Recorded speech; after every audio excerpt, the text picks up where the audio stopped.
সামরিক মহড়া নয়, বরং কৌশলগত শক্তি প্রদর্শনের একটি স্পষ্ট বার্তা। সাম্প্রতিক সময়ে জেনেভাতে তেহরান ও ওয়াশিংটনের মধ্যে দ্বিতীয় দফার বৈঠক অনুষ্ঠিত হয়। বৈঠকটি মধ্যস্থতা করে ওমান। যদিও আলোচনার পর ইরান ইতিবাচক ইঙ্গিত দেয়, তবুও আলোচনার সমাপ্তির ঠিক পরেই সমুদ্র মহড়ার ঘোষণা অনেকের কাছেই তাৎপর্যপূর্ণ বলে মনে হয়।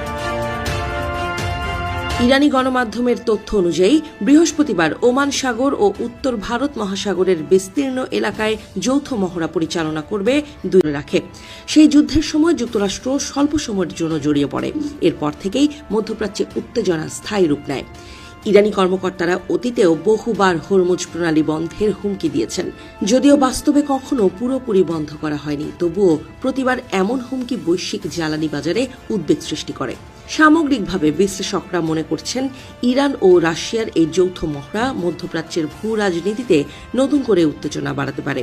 একই সঙ্গে এটি বিশ্বকে স্মরণ করিয়ে দিচ্ছে যে কূটনীতি ও সামরিক শক্তি প্রদর্শন এখনও আন্তর্জাতিক রাজনীতির সমান্তরাল বাস্তবতা।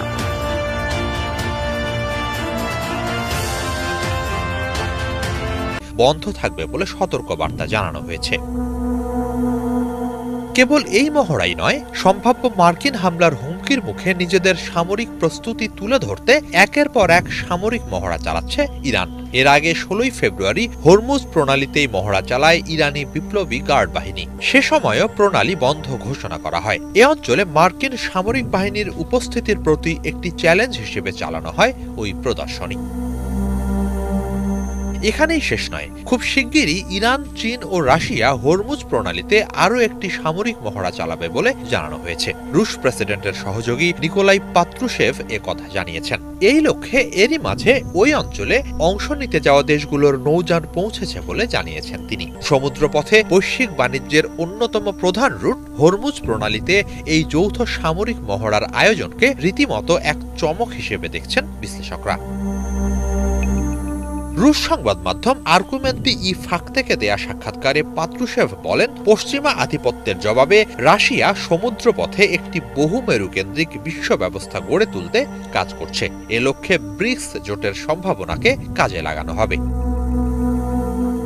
এদিকে পারস্য উপসাগরে মোতায়েন করা মার্কিন যুদ্ধজাহাজগুলোতে আঘাত করে সেগুলো সমুদ্রে ডুবিয়ে দেওয়া হতে পারে বলে হুঁশিয়ারি দিয়েছেন ইরানের সর্বোচ্চ নেতা আয়াতুল্লাহ আলী খামেনি। সামাজিক মাধ্যম এক্সে এক বার্তায় এবং পরবর্তী সময়ে জনসম্মুখে দেয়া বক্তব্যে এই হুঙ্কার দিয়েছেন তিনি। খামেনি বলেন, মার্কিন প্রেসিডেন্ট বারবার বলেন যে তাদের হাতে বিশ্বের সবচেয়ে শক্তিশালী সামরিক বাহিনী রয়েছে, কিন্তু বিশ্বের সবচেয়ে শক্তিশালী সামরিক বাহিনীকেও এমনভাবে আঘাত করা হতে পারে যে তারা আর উঠে দাঁড়াতে পারবে না। ইরানের উপকূলের কাছে মার্কিন যুদ্ধজাহাজের উপস্থিতি ঝুঁকিপূর্ণ ইঙ্গিত করে তিনি বলেন, আমেরিকানরা সব সময় বলে যে তারা ইরানের দিকে যুদ্ধজাহাজ পাঠিয়েছে। অবশ্যই যুদ্ধজাহাজ একটি বিপজ্জনক সামরিক সরঞ্জাম, তবে সেই যুদ্ধজাহাজের চেয়েও বিপজ্জনক হলো এমন অস্ত্র যা সেই জাহাজকে সাগরের তলদেশে পাঠিয়ে দিতে পারে।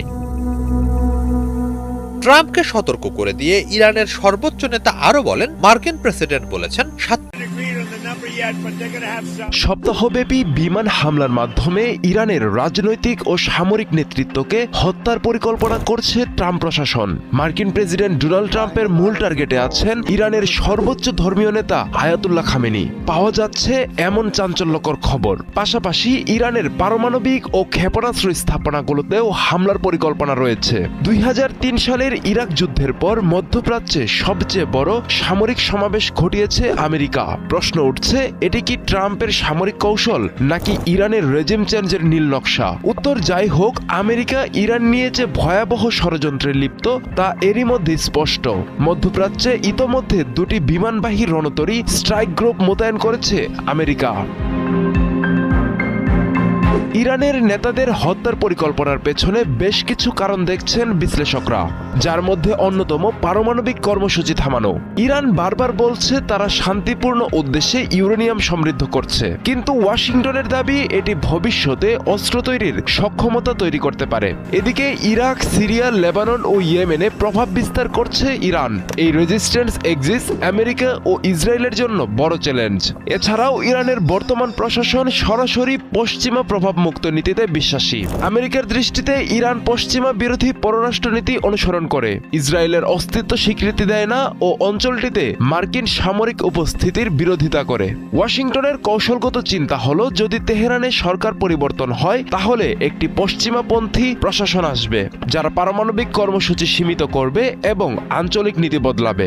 ইরান জানিয়েছে ইউরেনিয়াম সমৃদ্ধকরণ তাদের আইনগত এবং আলোচনাযোগ্য অধিকার। এদিকে ইরানের পারমাণবিক স্থাপনায় হামলা হলে তা আঞ্চলিক বিপর্যয় ডেকে আনবে বলে সতর্ক করেছে রাশিয়া। ইরান কেবল একটি দেশই নয়, বরং আদর্শিক রাষ্ট্র ব্যবস্থা। 4 দশকেরও বেশি সময় ধরে নিষেধাজ্ঞা, যুদ্ধ ও চাপ মোকাবেলা করে তারা টিকে আছে। বর্তমানে তাদের প্রধান সক্ষমতাগুলোর মধ্যে রয়েছে শক্তিশালী ক্ষেপণাস্ত্র ভান্ডার, ড্রোন প্রযুক্তিতে অগ্রগতি, আঞ্চলিক মিত্র নেটওয়ার্ক ও হরমুজ প্রণালীতে কৌশলগত অবস্থান। অর্থাৎ ইরানে হামলা হলে অস্থিতিশীল হয়ে পড়বে পুরো পশ্চিম এশিয়া, যার ফলে যুদ্ধ ছড়িয়ে পড়বে পুরো অঞ্চলটিতে, ধস নামবে বৈশ্বিক তেল বাজারে, পাল্টা হামলা হবে মার্কিন ঘাঁটিগুলোতেও। ইতিহাস বলছে, বহিরাগত শক্তির চাপ যত বেড়েছে, তেহরানের প্রতিরোধ ততই কঠিন হয়েছে। যদি ওয়াশিংটন সত্যিই রেজিম চেঞ্জের পথে হাঁটে, তবে তা কেবলই একটি সরকারের বিরুদ্ধে নয়, যুদ্ধ হবে একটি আদর্শের বিরুদ্ধে। বিশ্লেষকদের মতে চাপ দিয়ে ইরানকে ভাঙা সম্ভব নয়, এতে আরও দৃঢ় হয়ে উঠবে তেহরান।